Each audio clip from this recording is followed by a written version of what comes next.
warm welcome along to this week's Assist, brought to you by Free Super Tips. I'm Warren Ashurst, and once again I'm joined by Mark Langdon and Dan Childs to look ahead to the weekend's football action. And it's been a busy midweek, of course, with a full list of Premier League games, and we're straight back to it in terms of the top flight on Saturday. And let's kick off with our featured game, the big match of the week, which takes place at 5:30 on Saturday evening. It is Arsenal against Aston Villa at the Emirates. Arsenal are 12-25 to claim the victory. It's 6-1 Villa and 16-5 the draw. Mark, we'll start with you with this one, and we can't start really anywhere else other than the North London derby on a Wednesday. Firstly, what did you make of Arsenal's performance?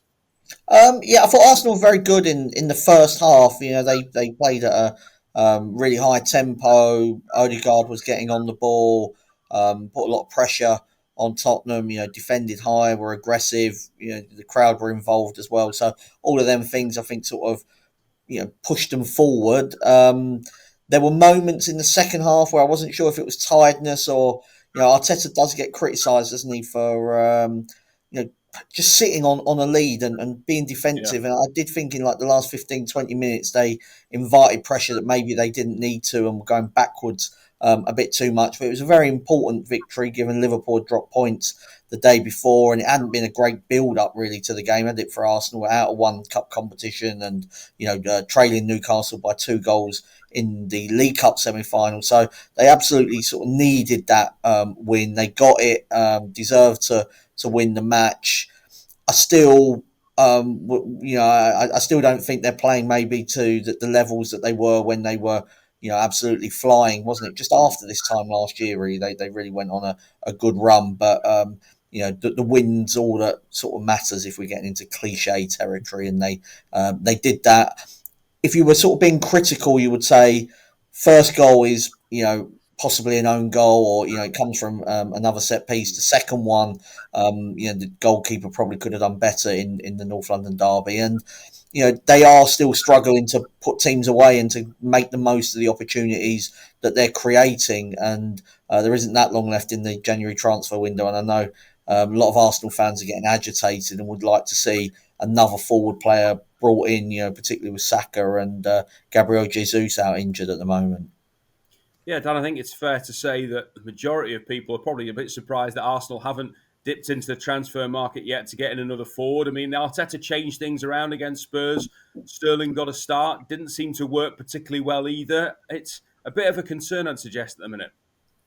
Yeah, I thought Sterling was really poor, actually. The missing Saka, absolutely terrible. The drop off on the right there from Saka down to Sterling to me is massive. And as Mark said, they pressed Spurs and played with a lot of energy in that first half, and that kind of like got them in front and ended up they fully deserved to win the game. But I wasn't actually that bowled over with the game in general. I didn't think it was a particularly high quality game, and I was probably less convinced by Arsenal after the game than I was before it, even though they won the game strangely, because just like I said, that drop off from losing Saka, and I just, from open play, they do not look like anything like the team that they have been in the past. You don't look at them and see and worry about them and absolutely slicing you open anymore. I mean, even with Odegaard back in the side, he obviously makes a difference, but they don't look, a particularly great team to me from open play. Whether that's a lack of confidence, the last couple of results, I'm not so sure. I tend to think they just rely really, really heavily on one key player, and that's going to be a problem because he's out for quite a while. So, yes, they're closer to Liverpool, and they needed that result. It was a big result for them. Whether they can carry it on, I'm not so sure. Well, Villa got a useful away victory at Everton. What have you made of how they've been playing, Mark, of late?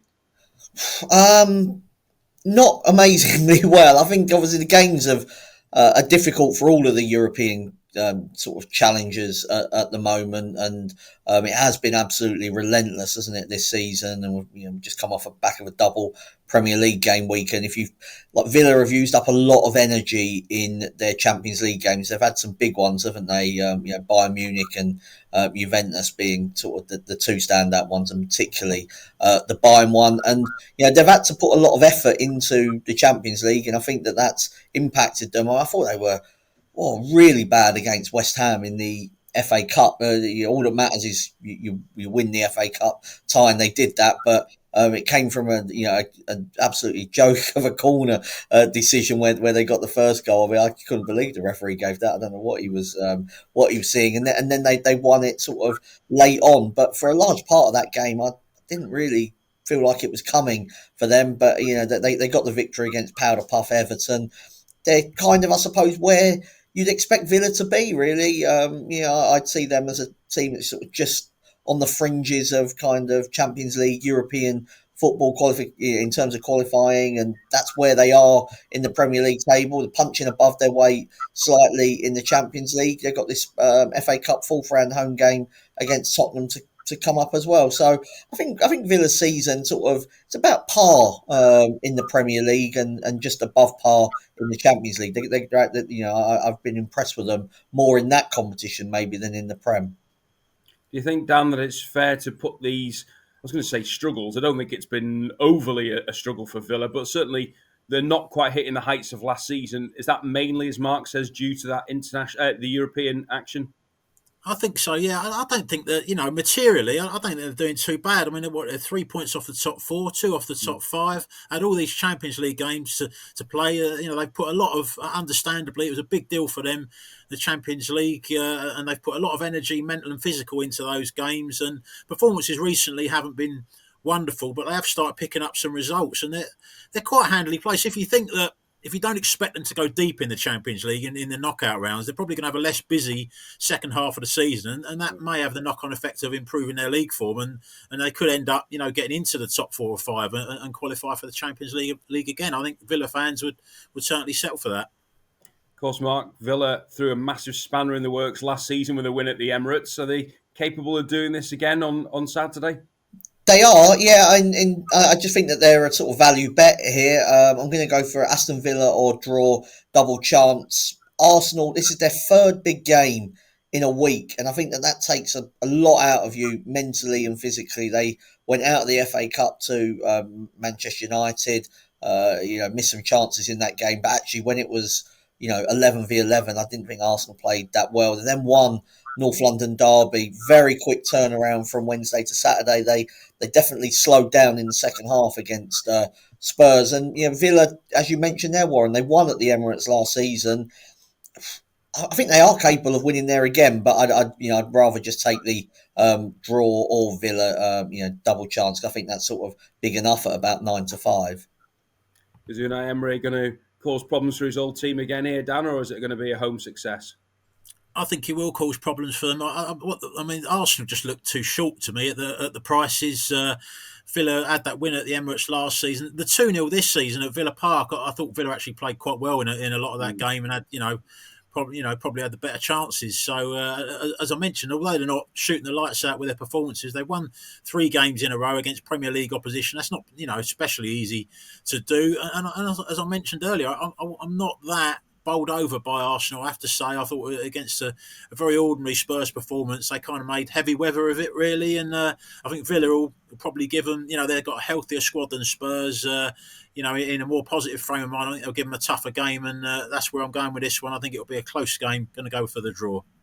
Okay, well, Arsenal against Aston Villa, just to remind you, is the 5:30 kickoff on Saturday. Let's have a look at the rest of the Premier League action then now, starting off with Saturday's early game, which is at St James's Park. It's Newcastle against Bournemouth.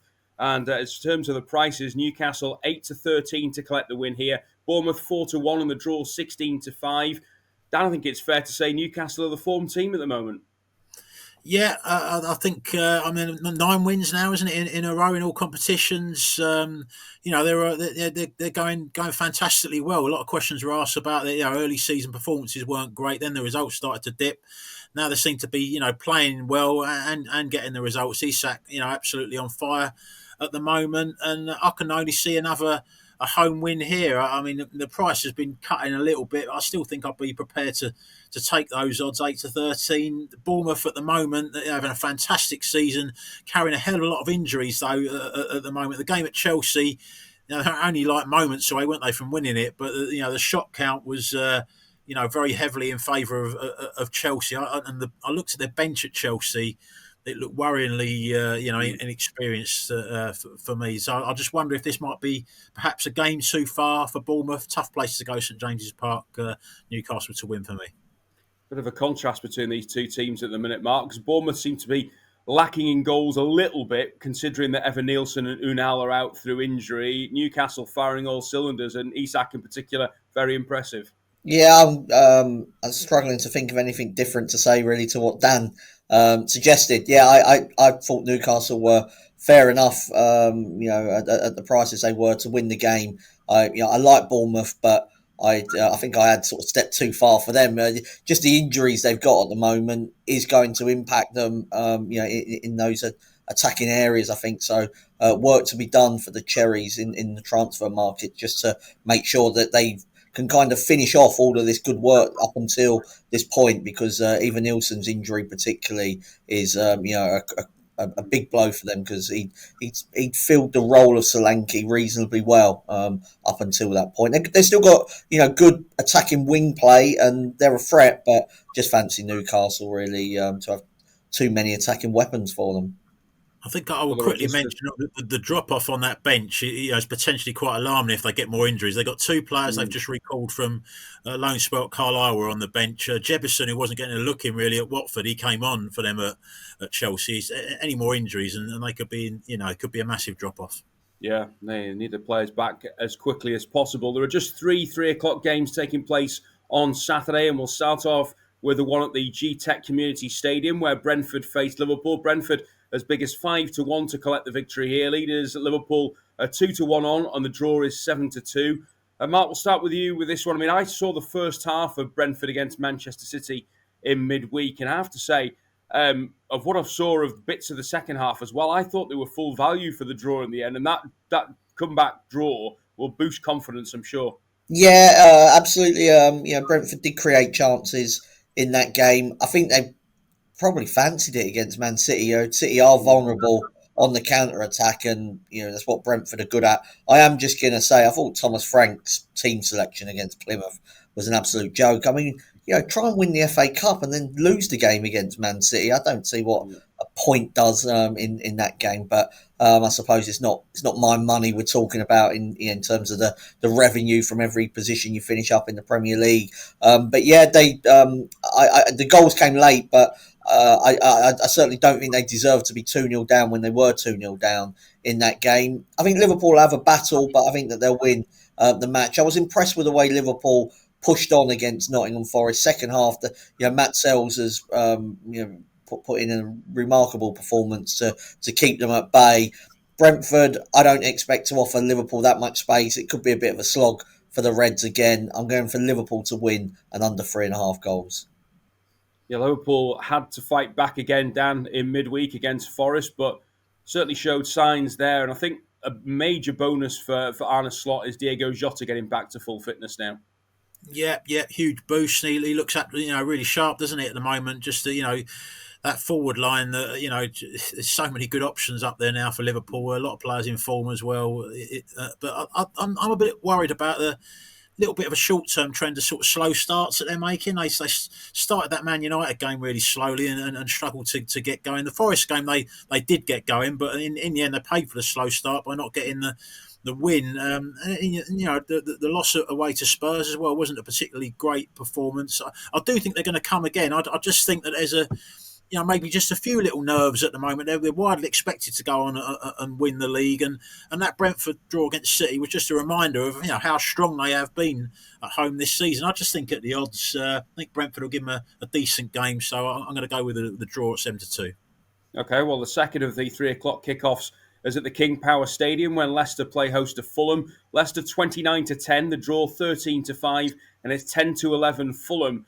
Interesting one to try and read this, Dan. I mean, it was a hammer blow for Leicester to lose at home to Crystal Palace in the way that they did in midweek. But they're coming up against a Fulham team who, having been impressive about a month or so ago, seem to be kind of losing their way a little bit.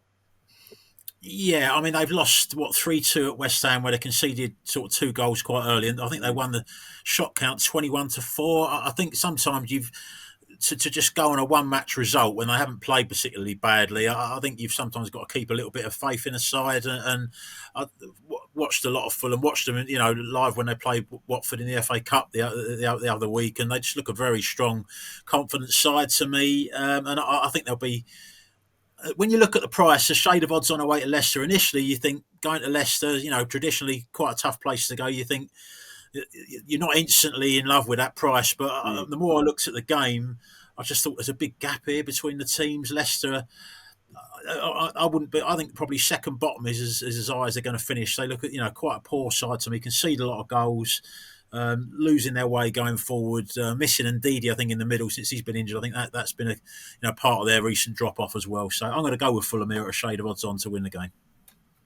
In fairness, Mark, both you and Dan said a few months ago that you feared for Leicester, and it's starting to look that way at the moment.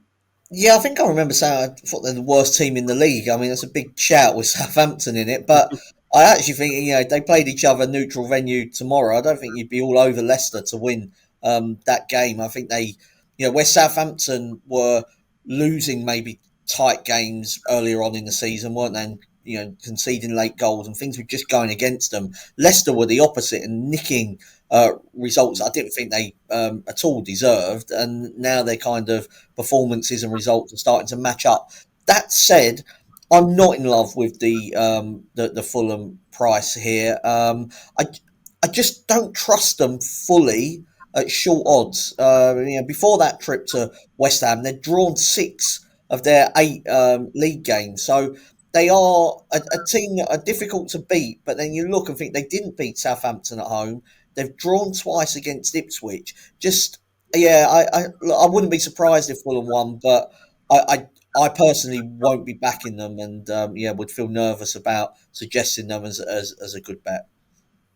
Okay, well, we're going to turn our attentions to the third and final of the 3 o'clock kickoffs now, which takes place at the London Stadium. It is West Ham against Crystal Palace. The Hammers 8-5, Crystal Palace 7-4, and the draw 9-4. I suppose it's quite difficult, Mark, early on in this Graham Potter reign to see where West Ham are at. I think, it was a decent enough first half performance against Villa in the Cup, and then they were kind of gifted 2 goals by Fulham in midweek. What do you think about this one? Yeah, my thoughts are that I thought that West Ham would be short of price, actually. I mean, in terms of the draw no bet, you're struggling to find a favourite here, and I just think with home advantage, I'd be with West Ham. They have got some injuries. Like you say, they were gifted that lead against Fulham, and Dan referenced the shot stats that were heavily in Fulham's favour. I do think game state would have played a part in that game because West Ham have got in front. They don't then need to go pushing. Now, I think ideally you wouldn't concede 21 shots at home to Fulham, but they did get the win. They have got some quality players. I think Potter has got more chance of getting the best out of rather than Lopetegui. Palace have just lost Chalobah back to Chelsea. The fact that Chelsea are thinking about putting him in their team tells you sort of the calibre of player there that Palace have lost at the back. And I just felt home advantage was being sort of underrated for this game, and I think that the West Ham fans will be relatively happy with the Potter appointment, and there'll be a positivity around the stadium that maybe wasn't there for most of Lopetegui's reign. So I thought West Ham would have been a little bit shorter, actually. Dan, what have you made of West Ham since Potter's gone in there? Signs of improvement? A little bit. They look a bit more organised, don't they? I thought the performance at Villa, even though the loss was probably stronger than the one at home to Fulham where they won.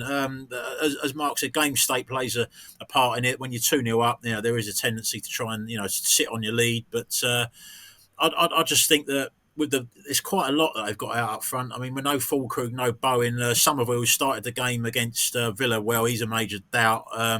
Thought when he went off, they really missed him as well. Somerville in the second half at Villa, they scored 3 goals from their 4 shots against Fulham. I'm not sure they're going to be that clinical, going forward. Palace, I would have liked to get with them, but I just think the price has moved. It's certainly accounted for those injuries, isn't it? I mean, for Palace to be, the odds that they are, they're very similar price to what West Ham are. So that's put me off really back in Palace because they don't win lots of games. What they had 5 wins in the league this season. So I just think close game. I'll sit on the fence here. Go with the draw.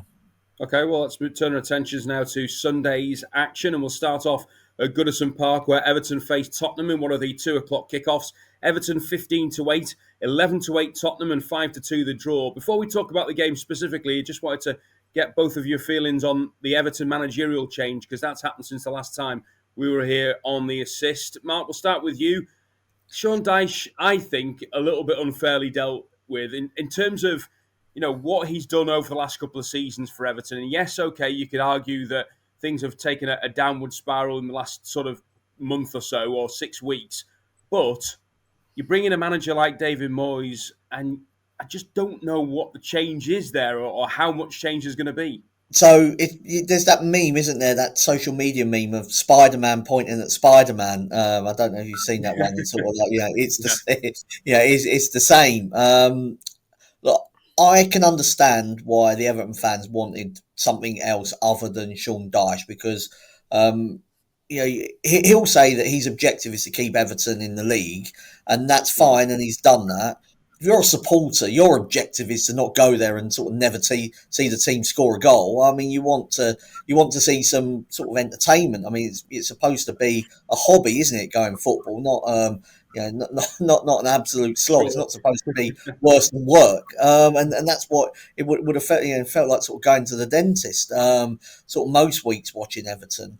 So I don't disagree with the removal of Sean Dyche, but where I sort of agree with you, Warren, is that I just think Moyes is pretty much the same. He had some very entertaining players at West Ham: Paquetá, Kudos, Bowen, Declan Rice for a while. And I don't think we ever sort of saw them play the kind of swashbuckling football that I think they were potentially capable of. Although Lopetegui went in and did a worse job, so maybe they're not capable of that. But I thought it was an uninspiring appointment, and a safety first one. These owners are also involved, aren't they? At Roma, and they've brought Ranieri back to Rome. So maybe it's just that they've got this attachment to they think there's a lot of sort of kudos to be placed in terms of that connection with a club. But I don't think you're going to see Everton sort of outperforming their current expectations unless they take a bit more of a risk with a managerial appointment. Is there anyone in the Championship that's doing well that you think, we can, he's somebody that we should be looking at? It never left field, is it, Everton? No. It's always with that safety in mind. And I think when you make those appointments, you're only going to get served a certain type of football.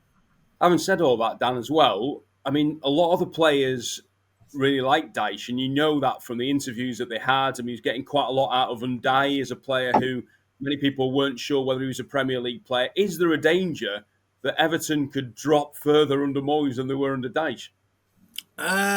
I don't think so, simply because they're very, very similar type of managers. So that's why it's a reasonably safe choice. But in my mind, you're getting rid of the safe choice and replacing with a safe choice. Dyche is a bit of a takeover victim, isn't he? I mean, there was a takeover at Watford, and he was got rid of because of the style of football. Takeover at Burnley, got rid of because of the style of football. Takeover at Everton, again, it's the same sort of thing. And unfortunately for Sean Dyche, in modern football, certainly at big clubs, which Everton are going to be looking to, that's going to be taken into consideration. Where I'm surprised is just the choice of replacement. I think maybe they're worried, because of the position they are in the table. You can't, if you go for a style change now, you could even risk, getting relegated and going into a new stadium as a Championship club. So maybe that's, part of the issue. But I mean, we talk about David. I mean, every West Ham fan that I spoke to, maybe I wasn't speaking to the right ones. They were, aghast at the style of football at West Ham under David Moyes. So it's to me, very, very similar. I don't see a lot changing there in terms of performances or results. So it's Tottenham then on Sunday for Everton, Mark. And before you kind of get into the crux of what you're looking at bet-wise here, where are we at with Ange Postecoglou at the moment? Because we've gone to extra time against non-league Tamworth, and like you said, a performance which clearly wasn't good enough in the North London derby, and another defeat.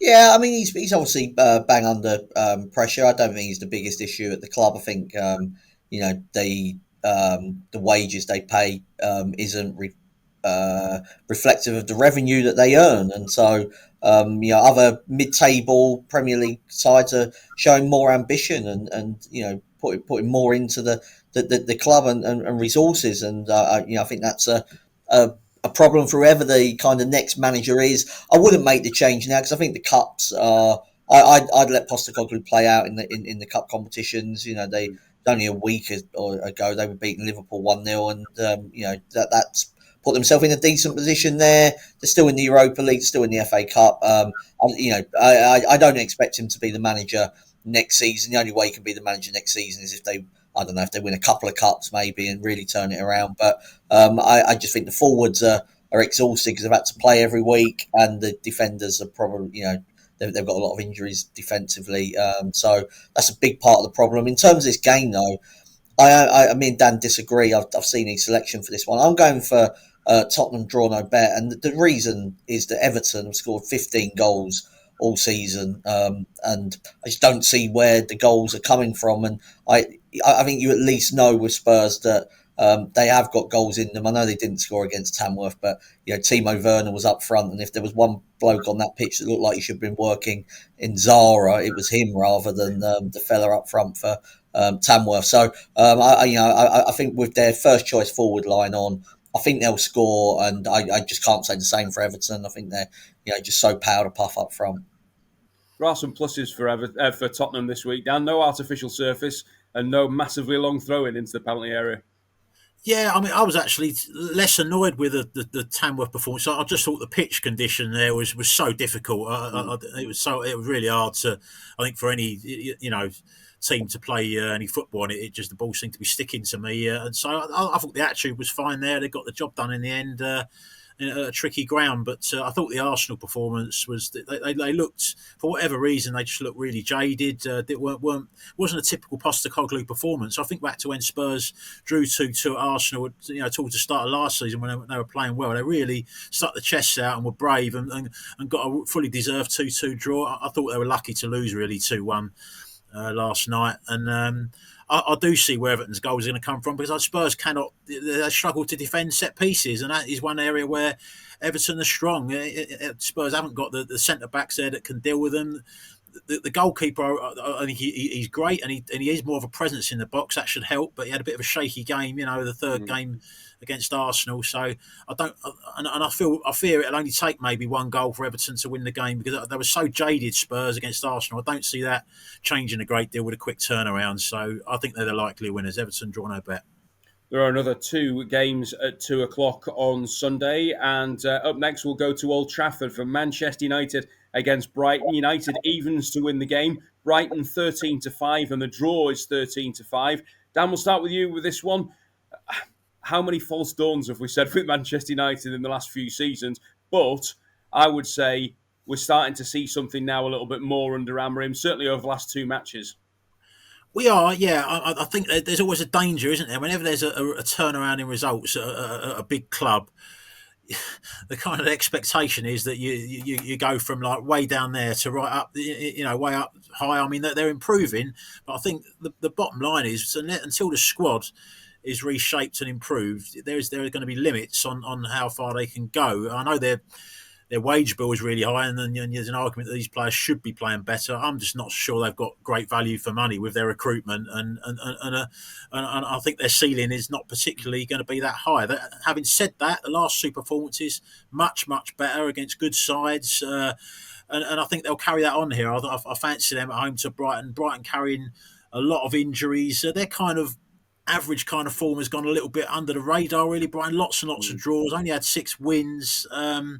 As I said, with the injuries in the squad at the moment, I think this is a bad time to go to Old Trafford. I'm going to take United to win. Brighton seem to be struggling a little bit at the moment, Mark, and as Dan's alluded to there, quite a few injuries have had an impact, but maybe a few first question marks for Hertzler as to how he turns this around. Yeah, I think turning it around's a bit sort of strong, really. Brighton, if Brighton finish mid-table-ish, that's what they pay for. I think that's a good season for Brighton. I think you need to be wary of expecting too much. There's a lot of good, shrewd teams in the Premier League now, and I think as long as you're a club of Brighton size that is not being discussed about relegation, then I think it's a decent season. Then whatever you can do beyond that, maybe a cup run or something like that, then you can have a good season. So I'm not overly negative about Brighton. I think they've kind of just regressed probably more towards the mean. We're speaking before United's game against Southampton. I mean, by the time this comes out, might have aged terribly, and United have lost to Southampton. Everyone goes, "Oh, here we go again." But there's a couple of players for United that I think are standing out at the moment, and one of them is Diallo, and I'm going for him to score the first goal at 9-1. Before that game against Southampton, he's got 3 in his last 7. I think he's a massive threat. He's so positive, makes a lot of runs. I think Fernandez is looking for him all the time, so I'll go for him first goal scorer. As somebody who's just transferred him into my fantasy league team, I hope you're right, Mark, if that's the case. The City Ground next for Nottingham Forest against Southampton. Forest 21-50, the draw 7-2, Southampton 13-2. On the face of it, Mark, it should be a comfortable home win. We've said that a few occasions earlier in the season, and things have gone a little bit awry, but so hard to make a case for Southampton in this one. Yeah, I mean, one of the reasons being that the fixture list has fallen horribly for them. I mean, Thursday, Sunday turnaround, Forest Tuesday, Sunday. I mean, that's I think a big difference for teams that are not used to playing week in, week out at the highest level. I'm going for Forest to be leading at half time and then to win the game. So Forest on the double result. Starting matches so strongly. They scored the first goal 16 times in the Premier League this season, and I mean, Southampton change manager, change style. I mean, maybe it'll sort of work for them sort of slightly, but they're clearly a poor side. Yeah, Southampton struggling for goals already, and up against that Forest back four who look very solid, Dan. It's going to be a hard ask. Yeah, I fancy Forest to win. I just to try and get a bit more out of the price. I'm going to go Forest and under 3.5 goals because they don't tend to score bundles of goals. Nottingham Forest and Southampton. There are sounds crazy because they lost the last Premier League game 5-0 at home to Brentford, but that was kind of I think a bit of an outlier under the new manager. There's been a few more positive signs of them tightening up a little bit. The 0-0 at Fulham. Lost 2-1 away to Palace, 1-0 at home to West Ham. The cup game against a decent Swansea side, they picked a strong team, won that 3-0. So there's just a few little signs that they're getting a bit more organised and solid. And I don't expect them to absolutely cave in here. Although, as Mark's mentioned, the fixture list hasn't been very kind to them with a Thursday game at United. Forest to win, but not a massive scoreline. Okay, well, Sunday's 4:30 game is at Portman Road. It's Ipswich against Manchester City. 7-1 the home side, 9-2 the draw, 3-1 on for City. And ordinarily, Dan, you would say, well, you kind of expect that to be the prices. Are we convinced that City are through that bad patch, or are they still looking like a side that you just don't know how to predict? I don't think they're through it. I think they're getting through it, probably without trying to sound stupid. They look at the Brentford. They've conceded 2 goals late on. They have up to that point. You've got yourself into a 2-0 lead. Phil Foden, who's been massively underperforming, has got a couple of goals. That's a big boost for them. I just think that the tempo of their performances is starting to kick on a bit. Even though it was against Salford, the Salford game, the tempo was relentless, and there were some players there that hadn't kind of been doing very well. Been off colour. Doku, I thought, was really sharp in that game. So I think there's better players now threatening from the bench coming to the side, and the starting 11 are starting to perform a bit better. They're nowhere near there yet, but I think Ipswich as well. I think they've got still got a fighting chance of staying up.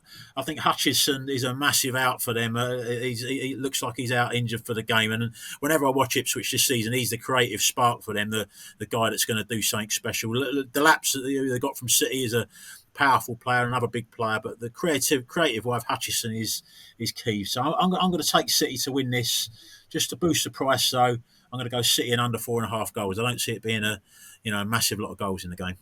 I know you're a big fan of Liam Delap, Mark, up against his former club. He'll want to prove that they were wrong in selling him in the first place. Yeah, I am a big fan of Delap, and I think he. I mean, are they wrong to have got rid of him? Maybe not. I mean, there's a big difference between playing well for Ipswich and being able to lead the line for Man City. And had he stayed at City, he wouldn't have got the minutes to develop into the player that he is. So I think all round, I think he's done well to get out, found the club for him. I don't think this is a Cole Palmer where you realise he could have turned into be one of Europe's best players. So I think this is just a sensible decision, and he might go higher than Ipswich. I think he is capable of playing at sort of certainly somebody higher up in the Premier League, and I'm going for him to score in this game.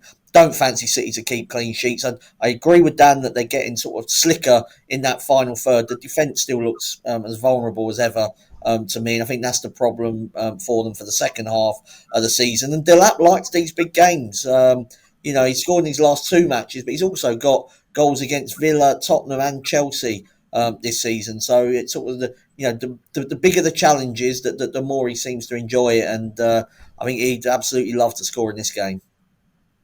Well, last but not least, we have a Monday evening game in the Premier League, and it's at Stamford Bridge as Chelsea take on Wolves. An 8 o'clock kickoff at the Bridge. Chelsea are 3-1 on to claim the victory. It's 6-1 Wolves, 5-1 the draw. That little honeymoon period of Vitor Pereira having taken over from Gary O'Neill seems to have maybe come to an end now, Mark.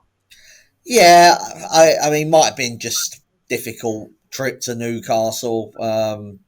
And they've lost it. I think they would have settled for the points return that they got from the matches since Pereira came in, and I think you judge him over the period rather than individual games. I mean that was chasing the experience for them at St James's, but Newcastle are the form team in the Premier League. I certainly wouldn't be lumping on Chelsea to win this game. I mean, they've dropped some silly points in recent weeks, and I just find it quite interesting that Maresca's not really under any. He's not getting any flack for the fact that they're dropping these points. So he'll be relieved about that, because Pochettino was in a sort of similar position. He'd probably be getting pelters. I think that's maybe the difference between somebody that Chelsea fans want to be in charge and who they didn't want to be in charge, and how sometimes perceptions can just alter a feeling at a club, because they dropped some bad ones lately, Chelsea. I'm not saying they're vulnerable here, because I do think that they'll probably win the game, but I just went for both teams to score. Chelsea have only kept 2 clean sheets in their last 16 Premier League games, and I'm not counting one of those shutouts because it came against Everton. Dan, we look at this and we see the way that sort of Chelsea, as Mark has said, have just sort of slipped off of late. Is there a big concern there, or do we think that maybe talk of the title was maybe getting in the heads a little bit?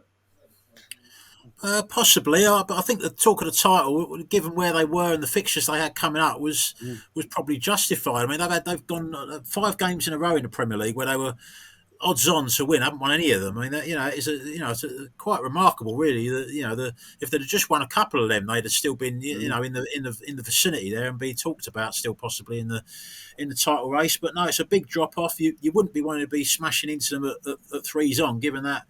They've been dropping points against very similar ability sides to Wolves the last 5 games. But with Wolves, I mean, they had that initial improvement under Pereira. I do think he's done a decent job with them, and I fancy him to keep them up, actually. But at the moment, the 3-0 loss to Forest, 3-0 loss against Newcastle, probably not got certainly haven't got as big a squad as Chelsea, and that's comes into play, in a busy week when you got a midweek. So Chelsea, they'll probably win. I would just go with pretty obvious selection, I suppose. Cole Palmer to score first at 7-2. He's one of the Chelsea players that hasn't dropped off in terms of his form. Still scoring plenty of goals, playing well. Take him to score the first goal. Well, that is the Premier League wrapped up then. Up next, it's the EFL. Do you want football free bets? All the best offers from your favourite bookmakers can be found in one place. Check out racingpost.com/free-bets to find out more. Racing Post, stay ahead of the field. So we'll start off with our match in focus in the EFL this week, and it is the big derby clash in Wales at the Cardiff City Stadium. Cardiff against Swansea, a 12:30 kickoff on Saturday. Cardiff 13-8 to pick up the points in this one. Same price for Swansea, and the draw is 9-4. I suppose the fact that they're both the same price in order to pick up the points tells you that the bookmakers are a little bit wary of this game here, Dan. And looking at the league table, Cardiff are closer to fighting a relegation battle, but there's probably not too much between the teams at the minute. Yeah, I think there is a bit of a difference between the teams. There's 10 points in the league. The stats actually suggest it probably should be higher. Swansea's XG is 10 goals more than the goals they've scored. I mean, you could say you put that down to bad finishing, but I've watched quite a bit of Swansea. They're quite a slick side under Luke Williams there, and I think with a fair wind and maybe if they sign a striker by the end of the window to convert some of these chances, they might even have a bit of a run and push to get close to those playoff positions. Cardiff, we know they've got a relegation battle on their hands. I watched their game against Watford, the 1-1 on Tuesday night. They were unlucky actually, Cardiff, not to win that game, but more down to Watford being poor than them looking anything special. Cardiff, they've had 6 games now without a win at home.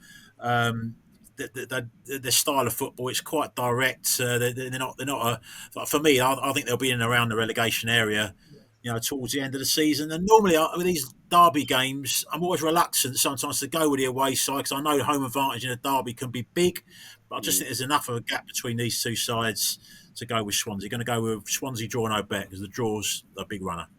Just a quick one, Dan, on that relegation battle at the bottom of the Championship. I mean, it's heating up. We've seen, of course, the likes of Hull and Plymouth change their manager in recent weeks. All of a sudden, there's 3 points between Plymouth and the safety zone at the moment. There's probably one of about, 3 of about 6 or 7 that are going to go down. Yes, and I think that the market seemed to have this view that Plymouth were pretty much down, even though the table didn't suggest so. And I actually think Plymouth have got a fighting chance. They've had a lot of bad luck with injuries. I mean, Wayne Rooney takes a lot of flack, but he had a hell of a lot of bad luck on the injury front. His big players, got injured at the same time. Sissoko and Whittaker are really big players for Plymouth and had a few injuries at the back as well. They had a real tough run, and they've been getting those players back now, and their form was picked up. Probably everyone's putting it down to Rooney going and a different man, the caretaker manager coming in charge, and now Muslic coming in charge, the new manager. But I think they'll have a chance. Difficult. I think Cardiff, as I said, I think are going to be there in the mix.